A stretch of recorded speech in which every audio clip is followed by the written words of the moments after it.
interesting. Yeah. Well, look, I think since we have a nice group together, why don't we go ahead and get started? Again, I'm Evan Ash. I'm the president of the St. David's Welsh Society of Greater Kansas City. And in this pandemic, we decided we'd reach out. And obviously, that's how you got here. So we're glad to see you. We've been able to enjoy a lot of topics, and this month's topic is really neat. It's more of a Midwestern topic, but very unique, and that's why we're sharing it with you. It's the Great Plains Welsh Heritage Project, located in southern Nebraska in the town of Wymore.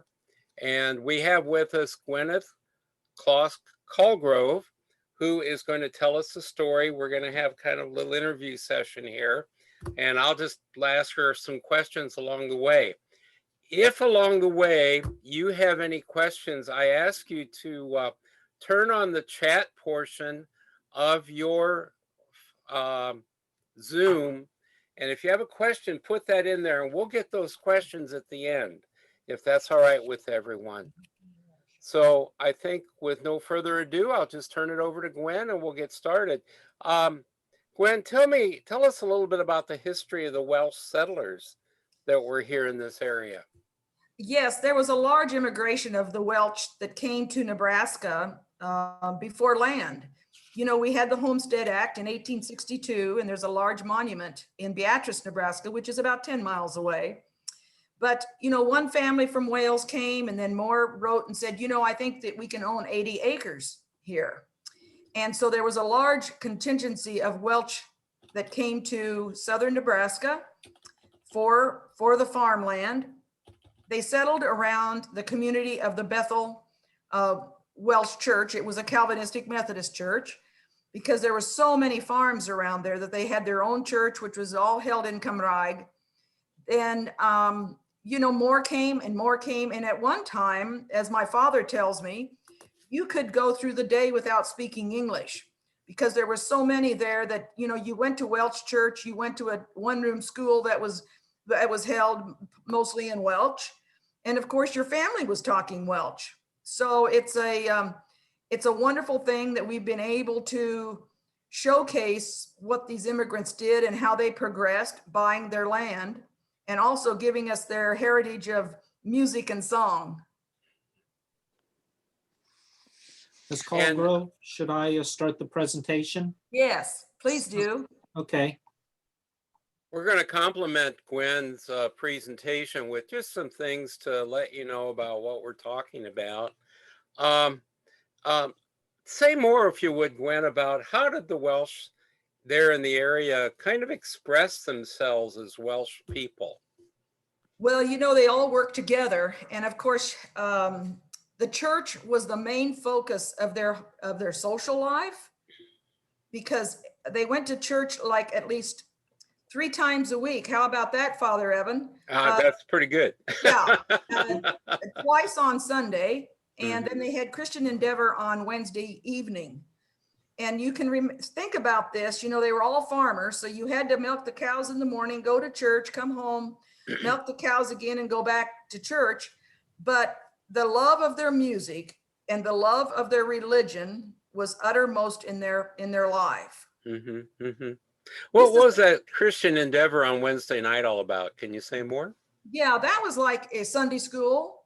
You know, my dad always talked about that, going to Christian Endeavor. And of course, you know, he had all of his friends going there. And so there was a large attendance of Welsh people coming to this church. This picture of the church was about in 1915 before. Can you imagine? They lifted this church building up and dug a basement underneath with horse and tumblebugs. Oh my goodness gracious. Yes. Wow. So they put a basement in there. And I was baptized in this church. My dad was the first man to be baptized in this church. And then, of course, there was more immigrants that came around that weren't speaking Welsh. And then later, it became an English service, because we had so many Germans and Czechs that were there. So how did the people around the area that weren't Welsh know that they were Welsh people? Was there anything that set them apart, that made them stand out? Well, you mean if they were of Welsh ancestry? Yes. Yes, well, they were all writing back and forth, weren't they? They were Yes. saying, if you come over here, there's land that you can get 80 acres. And if you prove up that ground, you can find more land. So we had 3 Jones brothers. We all call them John E. and John S. And oh my goodness, there's so many Joneses. My dad at one time said it filled 2 pages of the Wymore phone book. So, one thing led to another, and there was such a large contingency of these Welsh, and yet they all worked together. But when they needed help, all of the Germans and the Czechs and the Irish, they all worked together to prove up this land. What led to the start of your project there in Wymore? Well, one of the librarians up in Beatrice, Nebraska, which is about 10 miles away, I visited with Lori McAllister about, something about this heritage down here in southern Nebraska. And Lori's a distant relative of mine on my mother's side. My mother's last name was Jenkins, so you can understand that I'm Welsh on both sides. But shortly before my father passed away, as he was the last Welsh speaker from this area, they came out and they visited with him and they did an interview, and he talked about what life was like living in a total Welsh community. And then a couple of months later, he passed away, and they came to me and asked if that memorial money could be used to start something that would continue and promote our Welsh heritage. And that's what we did. Now, we didn't have a large amount of money, but other people got involved in raising money, and they were able to build and find a building in downtown Wymore. And that's how the museum came about then. That's right. The building. That's right. Doug, what do we have on our next slide that we can share? We have the Welsh Cemetery. Okay.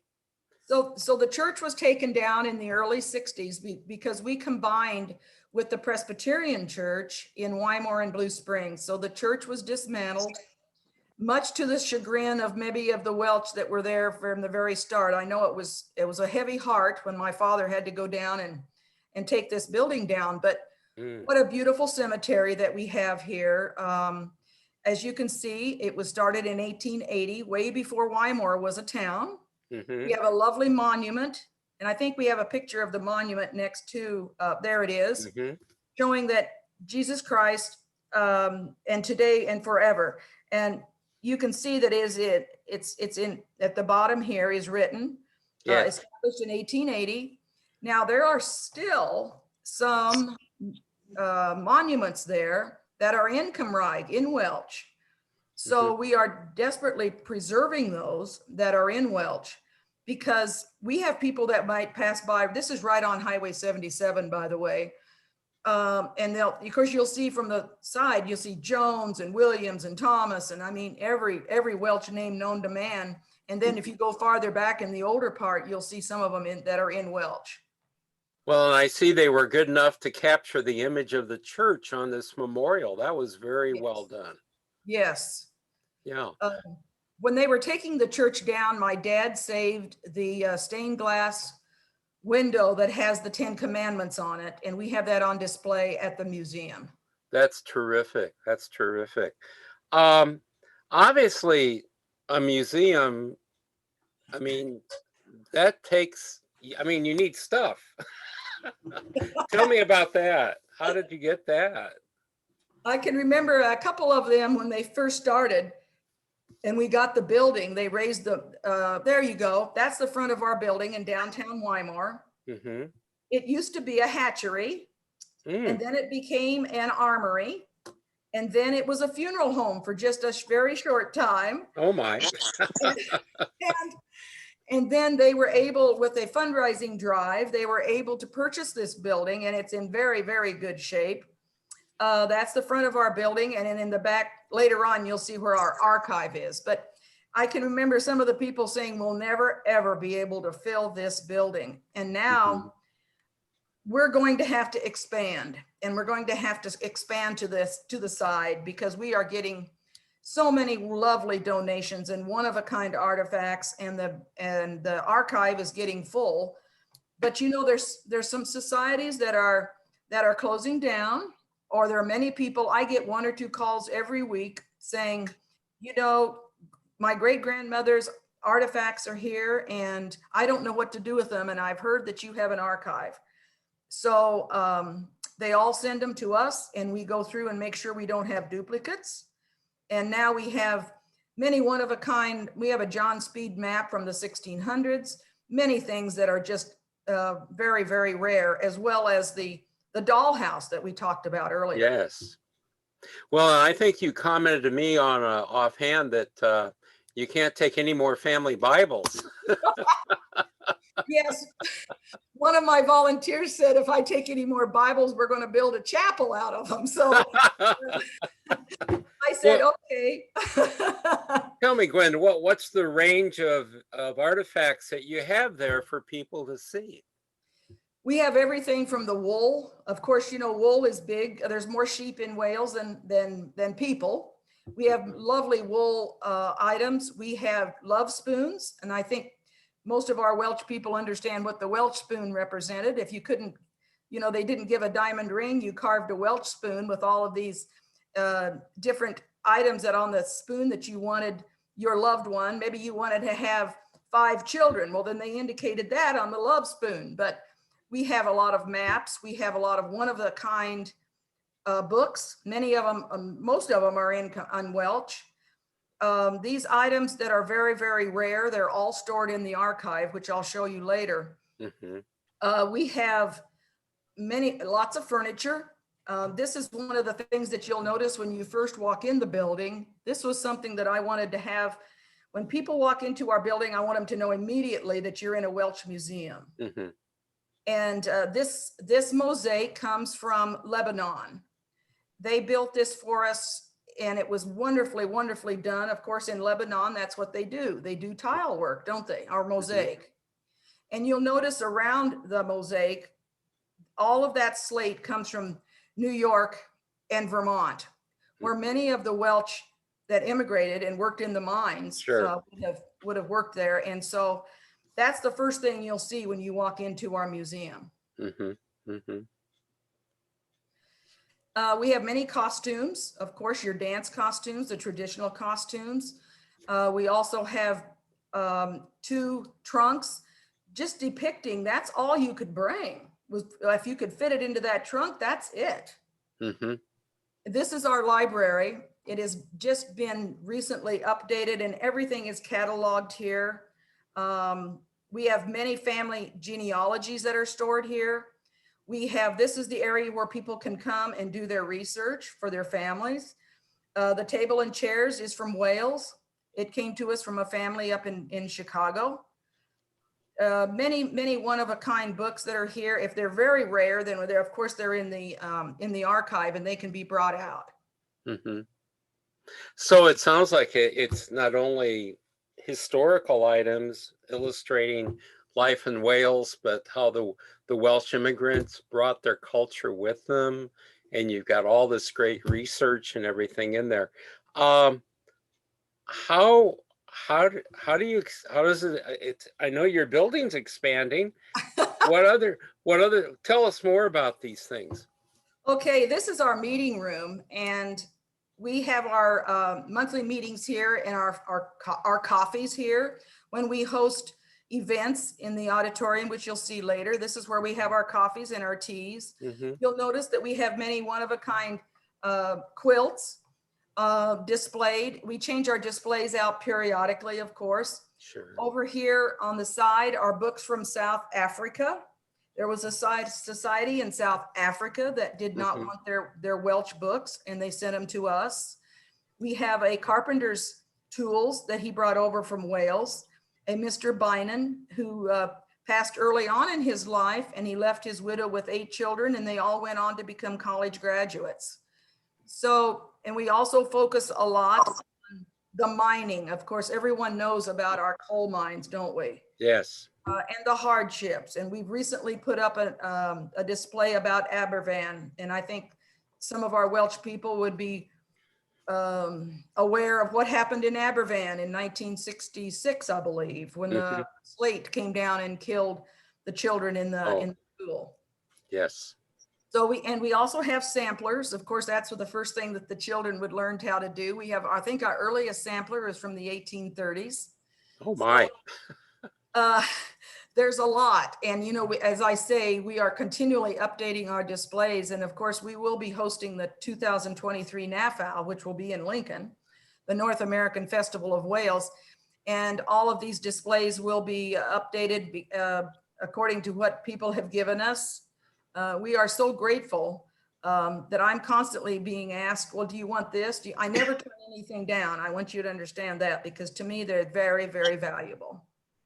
I can see why you have a space challenge. Yeah, yes. In this too. Tell me, how can people access this who aren't geographically in the area, Gwen? Sure, we have a website that's the welshheritageproject.org. And this is our mural. This was painted a few years back. And as you can see, this is our Welsh garden in the foreground. The bricks here are all memorial bricks that people can purchase in honor or in memory of their loved ones. As you can see, this is Wales and the love spoon. And this is showing them crossing the ocean, and they're coming for a better life. They're coming for land, aren't they? And our symbol is the windmill. Yes. If you come to Nebraska, you'll notice a few windmills. Yes. Also notice a few barns. So we are constantly adding to this mural and making sure that it's very vibrant. And probably on the other side of the building, we'll be putting another one up before 2023. May I suggest Julie, who's joined you, could maybe on the chat enter the website that would help people to access that. Is that possible that she could do that for us? Sure. Oh, yeah. How do you fund all this, Gwen? Well, that's always a good question, and I'm thankful for you, Evan, for asking me that. We do that from donations and, of course, our memberships. We have to continually grow our memberships. We have individual memberships, life memberships, sponsorships, and that's where. And I also, if I have a big project, I write a lot of grants. But memberships are key, and we have to keep our list up to date, and we have to be outreach. If we're not on our website and our Facebook, thank goodness we have Robert Humphreys, who's in Spring Green, Wisconsin, who has really updated our website and our Facebook, because my goodness, you know how that reaches so many people, and that's how we get a lot of people asking if I want this or that, and we continually increase our newsletter list, and we publish a newsletter quarterly. And we go to a lot of festivals, Father. I just got back from Scotts Bluff, Nebraska, which is clear out in our far west, and I was surrounded by the Scottish, but we're all Celts, aren't we? Yes. So I never knew that there were so many plaids and tartans in all my life, so I guess I'm going to find one. But we're going out there again next year. And, we had a lot of interest in people saying, well, I think my mother was Welsh. And I think we're underserved out in that part of the state, even though we're nationally and internationally known. Maybe in your other part of the state, we're not. So we're continually trying to move forward. Well, it would seem to me that you really would be a great focal point for international support. Yes. How far does your membership range? Do you have any sense of that? You mean in Wales? No, well, I mean around the world. Oh, sure. In Wales, in Hong Kong, Australia, and then of course, Canada. We are closely associated with Canada and South America. We did have a traveler that stopped by, and he was from Argentina. So there's a lot there in Patagonia, as you well know. Sure.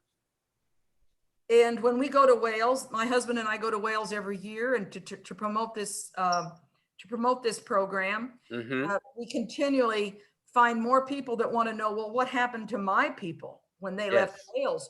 Where did they go? And they're surprised that they went farther west than Pennsylvania and Ohio. I was going to say, in a way, it sounds like your project is a well-kept secret, just like the Welsh. It sounds like we really need to help get the word out for you. One of the things I know that you enjoyed was a grant that helped you produce a video. Yes. Can you share more about that with us? Yes. Martha Davies was instrumental in getting the Pobler Pyth, that's People of the Plains. And that was a professionally done 17-minute video that has been shown it's on our website, but it shows how the people came to the plains for land, and we have several interviews of our people that are our board members. Also, that was shown in Wales. It's been shown internationally and nationally at NAFAO. And so that's been a great use. We have videos that we do hand out to people when they visit, to take them home and share it with others. Well, now you mentioned the archives, and I know we're looking at the back of the structure that contains the archives. Tell us more about that. Everyone can see it. The archive was constructed in around 2006. Doug, I think, is there another slide about the archive there? There is the inside. Yeah. Here, you saw the outside, and that has been, it was very, very well done. The walls are extremely thick. It's tornado proof. When you go in, it's the temperature and the humidity are all controlled. If there would happen to be a disaster, such as a fire, it's remediated by powder that would come down, and everything is stored in these archive gray boxes. And everything has got the paper that is archival, and everything is preserved. But there's another thing, Evan, that we are getting very, very full. And I can see that someday we might have to have a capital campaign, because people keep giving us these things. And we are the only repository for the Erdrich from the early days. Wow. And for those of you that don't know, that's the early Welsh newspaper here in the United States. Yes, we are going to have a project, I believe, in the future of digitizing these.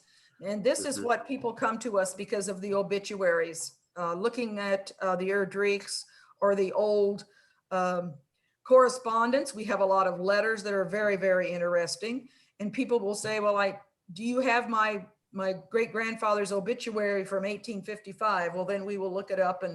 And from that, they can do a lot of research on their genealogy. May I ask the question? If it's all right with Gwen, yes.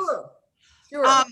Have you talked to Ancestry about digitizing the obituaries? No, we haven't. I know that was, in fact, we were just talking about that at our monthly meeting yesterday. And maybe we can visit later about how I could proceed with that. Well, I've never done it, but I know that they do a lot of digitizing and go out and do some of those partnerships. Some may be without cost. I'm not quite sure. I used to work for the Navy, and they came in and digitized a whole bunch of ships records and obituaries and such, but that's one idea. And then if you're outgrowing your space, yes, maybe talking to some of the universities. Long story, but I have a little bit of experience in archival, in archives, and it is a problem across the nation. People are outgrowing because the regulations for federal and state agencies of what they need to keep. right. But there are some that are looking at expansions and things like that. So maybe talking to the universities in your area, or even the state universities. Definitely. When at that is Luann Brand, who's with us from Okay. Maryland. All right. My last name is Broad, as in Broad, Broad. I'm sorry. I do that to you all the time. I apologize. Well, nobody wants to think that that could be a last name for a female, to put it bluntly, so they don't pronounce it correctly. Luann, unless you had said that, I would never have thought that. Well, Thank you. I once told my father I was going to change it, and he said it was good enough for generations of your Welsh ancestors. But Daddy, it was good enough for generations of your. But Daddy, they aren't a woman in mod. It was good enough for generations of your Welsh ancestors. So I figured that was not something I was going to change. Okay. Thank you, Luann. Yes, We have wonderful volunteers. I just wanted to let you know a little bit about how we proceed when we get donations. Every donation is given a number, with their name, their address, the description, and then it is cataloged on our Past Perfect program. That is a museum program where everything is recorded, and if people come in, it's on our computers and we can identify which box everything is in. Now, I know that your project isn't just the museum. You've got some other sites there locally too. Doug, I think we have some more slides we can share about that. This is our Welsh garden that is just adjacent to our museum, and people buy bricks, different sizes, in honor of their ancestors or in memory of people. We have many openings, so if people would like to contribute to our brick program, you just contact me at the Welch Center. We also have some beautiful trees, and of course we have our small windmill. Everybody has to have a windmill, right, in Nebraska. So and that's our logo. What do we have next, Doug? There we go. There we go. This is the one-room school. Originally, the Welsh children would go to school at a farmer's house. And then there got to be so many children that they built this school around the turn of the century. I was the last class to attend this school, and it was just south of Wymore in the Welch district. And in 1967, my father, along with a lot of the other farmers that had gone to this school, they moved it into the park in Wymore, and it's just along Highway 77. And 2 years ago, we did a huge grant, and a lot of people that had attended the one-room school contributed to our project called Fill the Pail, because everyone took a lunch pail to school. And the inside is historically restored, complete with goat hair and plaster on the walls. Oh my. Everything, yes. It is one of a kind. It's one of the best replicas, I'm told, around. I had the Country School Association of America visit here, and they were astounded. We do have the curtain that came down to separate us when we would put on our programs that advertised long ago businesses there in the area. And you'll notice two doors. One was for the women and one for the girls and one for the boys. We also always said the Pledge of Allegiance. We raised the flag. We had to pump water. And of course, the thing that I really want to add to this schoolhouse is the T-Bach. Everyone knows what the T-Bach is, right? The little house out here in the back where we had to go to the bathroom. It'll just be a replica. But to me, a one-room school isn't complete without a T-Bach. That's right. Our next project for this schoolhouse will be to replace the siding, because this is the original siding from the late 1800s, and we need to replace it and put some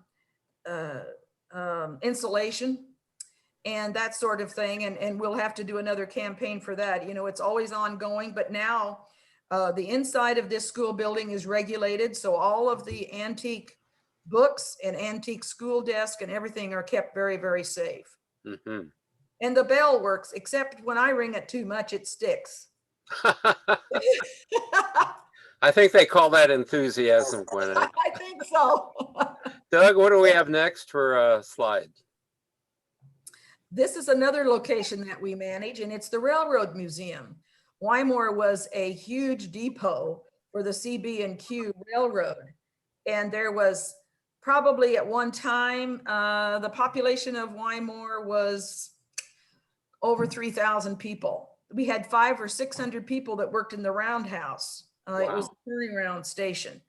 There's many trains came through there every day. And last year, we completely renovated the inside, because there's many railroad enthusiasts around the country that love to see everything is authentic inside this. It's scaled down. The school made a photo of the old depot, and then they made a scaled down version of it. And Elaine Mick, that is shown here as one of my volunteers, did a lot of work in restoring the inside of it. And yeah, we're real proud of that. Was Wymore one of those communities that was sort of created along a railroad line? Yes, I've got a funny story to tell you. I don't know if anyone has realized that Wymore Blue Springs is just separated by a railroad line. They wanted to come to Blue Springs first. Blue Springs is a little older than Wymore. And when they proposed it to go to Blue Springs, some of the ladies, and among of them would have been my great grandmother, was with the WCTU, and that's the Women's Christian Temperance Union. Mm-hmm. And they said they didn't want the railroad bringing in loose women and alcohol. And so what did Sam Wymore do? He went and said, I've got some land just across the road here and I'll give it to you. So that's why the railroad settled in Wymore. It's not the first time that probably happened either. No. Doug, what do we have next? Oh, okay. Gwen, it takes a lot of volunteers, it seems, to make this project work. Can you say more Yes. about that? Yes, we have a board of directors and then also an advisory board, probably over 20 people at least. And we're continually growing that in order for us to maintain all the activities that we're doing, and it keeps growing and growing. Many of them that are local. We have some volunteers that are in Wisconsin, Kansas, Iowa. And so it takes all of us working for one goal. And we've just been very, very happy with the willingness of people that are stepping up to the plate because they know how important this is. If this history is lost, it's gone forever. Yes. And so our main goal is to preserve and interpret and protect our Welsh ancestry along with the archive.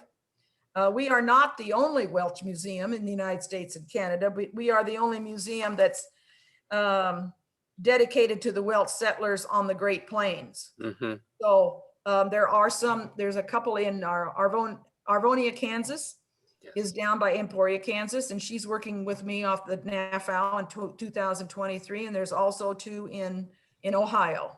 Mm-hmm. Well, say more about the 2023 event, Gwen. This is just phenomenal. It's the first time that we're going to be able to bring this to the Midwest. There was the one in 1994 or 93 in Kansas City. 92, I believe. Is that right? Was that, and that was, I know I attended that one. And they have been up in Minnesota or they've been over in Wisconsin, but we have lobbied to bring this many, many, many years, to bring it to Lincoln, Nebraska. Mm-hmm. And they always said, well, it's over Labor Day and the Cornhuskers are playing football that day. And so, yeah, so there's no hotel rooms open. Well, Right. There's a lot of things that happen, in pubs, and a lot of businesses are done on the golf course. Well, my husband and Will Fanning, who's the president of the WNAA, decided in Wales that maybe one day Nebraska wouldn't be playing in Lincoln. And sure enough, in 2023, we're playing in Minnesota. So Will immediately called the Cornhusker Hotel and he called the athletic department of Nebraska and made sure that that was true. And that's why we are so excited that we get to host the North American Festival of Wales over Labor Day in 2023. For those of you not familiar with Nebraska, you need to know that Cornhusker football is a state religion. And Memorial Stadium is the third largest population in the state when it's a home game. Yeah. Only Omaha and Lincoln exceed the numbers. So that tells you something about what she's referring to. So And I think this is a great opportunity for us it is. to have it so close to us. Megan Williams came in, who's the executive secretary, and Mhm. she flew in from New York and she'd never been to Nebraska, of course. And she said, Mhm. well, where's all the noise? Where's all the cars? Yeah, Downtown Lincoln, and I'm at the Cornhusker Hotel. yeah. And she says, there's your Capitol. It's right over there, but I don't hear any honking. I don't hear any, we are a university town, but we Yes. also have an airport. Yes. And there is very low crime here. Mhm. And it's beautiful skies and clear air. We don't have smog. So anyway, she was really, really supportive of us having it because the Cornhusker is right downtown. Right across the street, we can have our Gaman Vagani is the St. Paul's Methodist church, and Mhm. there's no busing. You just walk across the street. Just across the street, right? Right. Yeah. And if you want, and one of the things that the Cornhusker is willing to do is to close off a street so that we can have a Thursday night Nos and Lowen, maybe. Block party. Yeah. Yeah. Yeah. That's They're great. very willing to work with us, and I'm hoping to bring in an Indian tribe, because Wymore, before it was a Wymore, and it was an Indian reservation, an Oto Indian reservation. So I'm hoping to bring in some Indian dancers. Good luck with that. I was going to say the closest tribe that might have that going for you is the Winnebago. Right. Yeah. Right. Unless you reach into Oklahoma. Yes. But I work closely with the Homestead National Monument. I don't know if people know about the Homestead National Monument. That's in Beatrice, and mhm. they do have a contact for me for the Indian Good. dance. Good. Good. Yeah. Well, let's have your questions, folks.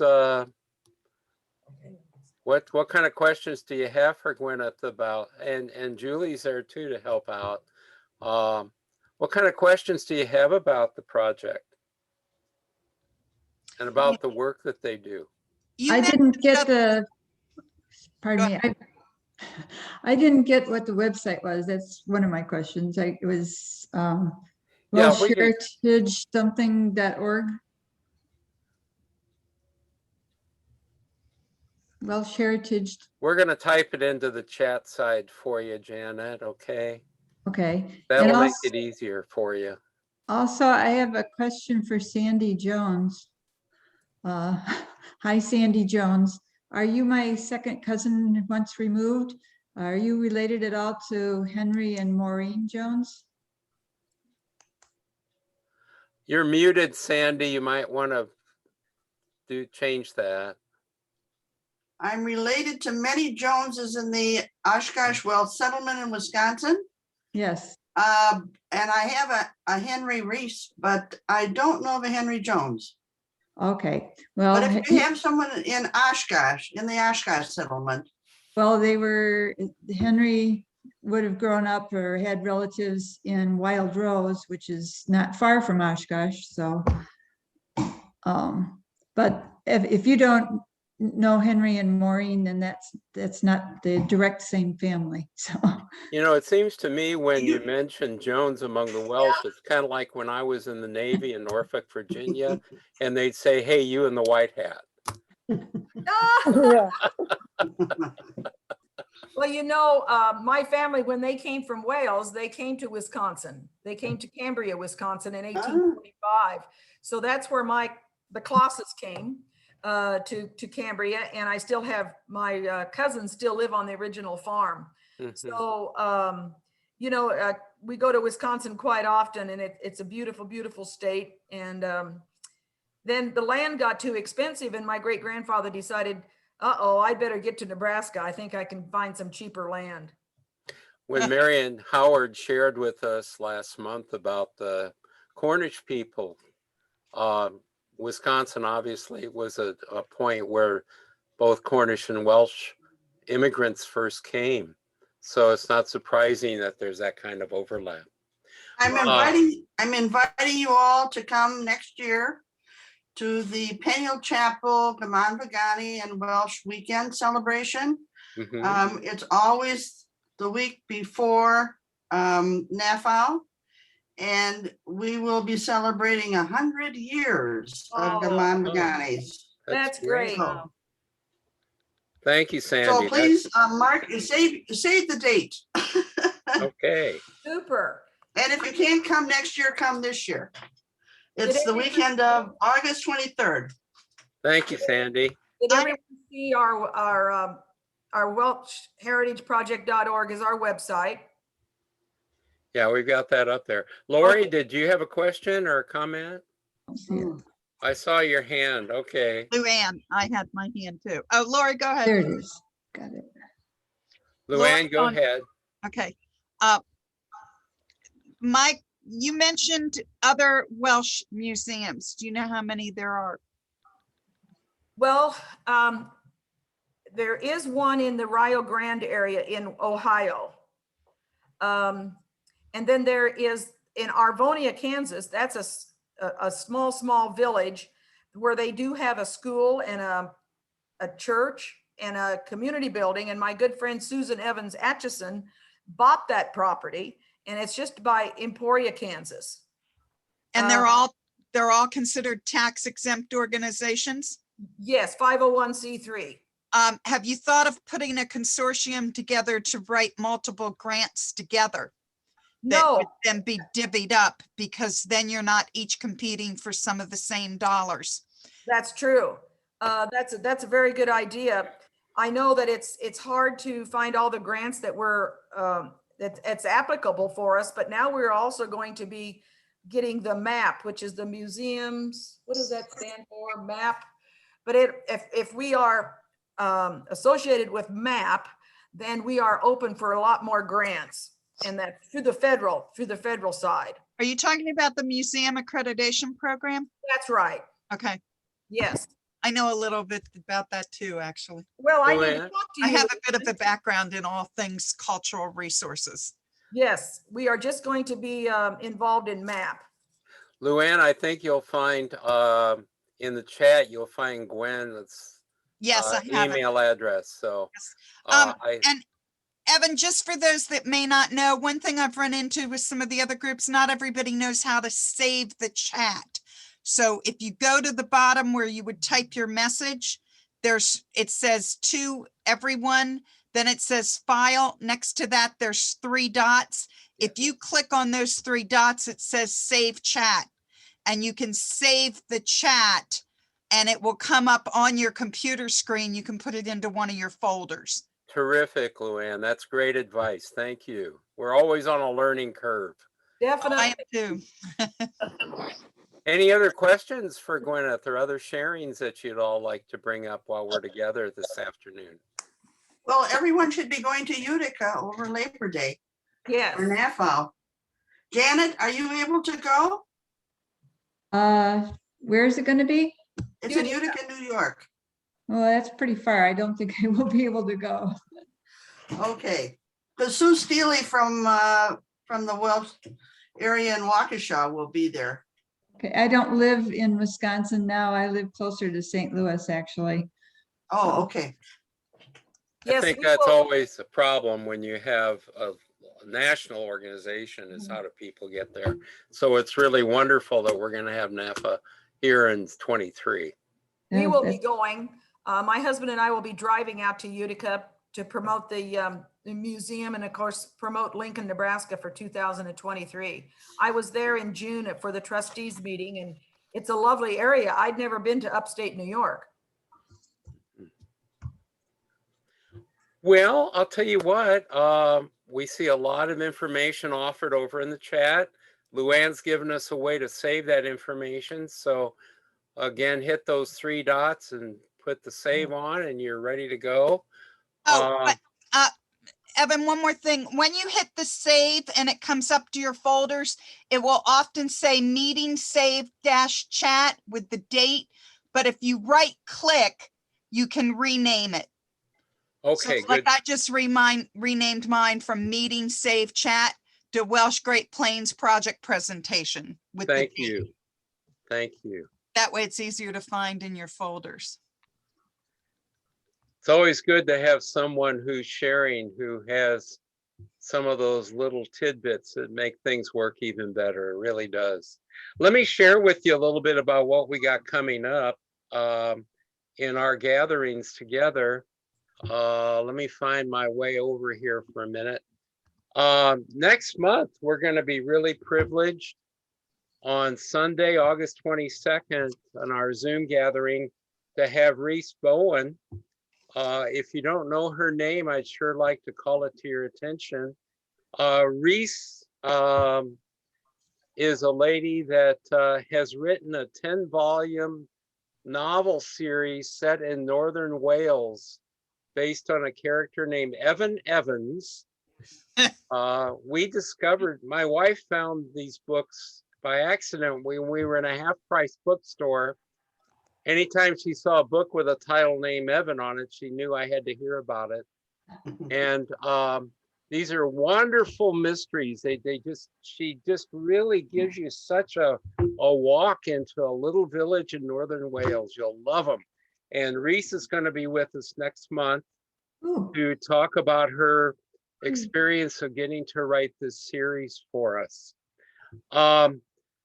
Here locally, we're going to take a chance of getting together for the first time. So in September, we won't have a gathering.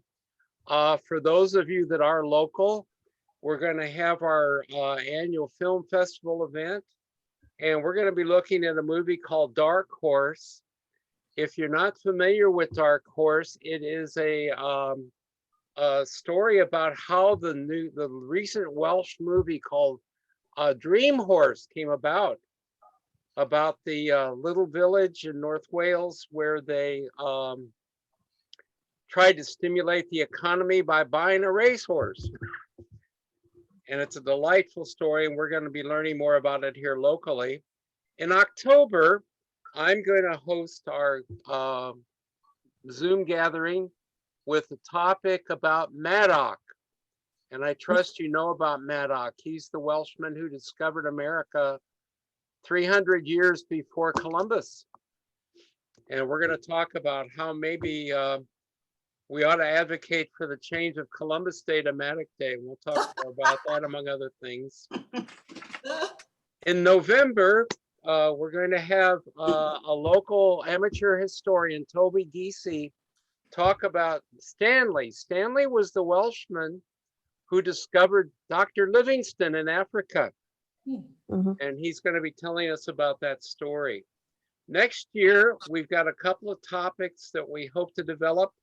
One is with Dr. Arturo Roberts. He was the founder of Nanai, the Welsh newspaper, and he's from Patagonia. We're going to ask him to talk and share with us about his homeland in South Argentina, the Welsh community down there. And then we're hoping that we can attract this young lady from the Kansas State University who grew up playing soccer in Wales and is now on the college soccer team here in Kansas. So that's some of the plans we have ahead. And we'll keep you informed on that. Let me come back to join you again. Can I ask a question? Yes, Mar. All right. I wish that Ninai or someone would reprint an article that ran years ago about St. Patrick was a Welshman. Aye, Yeah. indeed. Yes. It was a very good article, very well researched. And I love to remind my Irish friends on that's particularly on March 17th. It was a Welshman that helped him become Christian. That's Yes. right. Exactly. Big question is, do you tell your Irish friends before or after the beer's been consumed? January's a good thought. But if anyone has any clout with Ninai, please Well- ask them, beg them to reprint that article. Contact Megan Williams at the Oh, nine. ask her to- I have, Yeah. not about that, but about other things. Yes. Yeah, Robert I- Humphreys will take care of that, I believe. yes. Thank you, Robert. It's funny here locally because we have the Midwest Genealogical Center is in Independence, Missouri. Its roots are in the Mormon Church, which you may know has a very strong interest in genealogy as part of its theology. Right. And they were calling March Celtic Month, but only featuring the Irish. So I reached out to them and I said, hey, you're missing a boat here. Celtic Month, but you got 3 Celtic groups that have feast days that month. So what did they do? They asked me to try to put something together on the Welsh. So There you if go. I can get it put together, I will. But you're You said absolutely you were- right, Mar. Father, you said you were in the Navy. You know how that works. Everybody else step backwards when you step forward. You got it. Well, I was a storekeeper, a petty officer, and we had kind of a rule. The guy with the least amount of power had the most keys. Yeah. That's right. So Evan, I've got a question for you, Evan. Yes. When you show that picture, the movie Yeah. we're talking about. How did you get a release for that? Well, we're not doing it online. It's going to be within our group. So But it's even if it's in your group, don't as you? long as it's educational, you don't have a problem.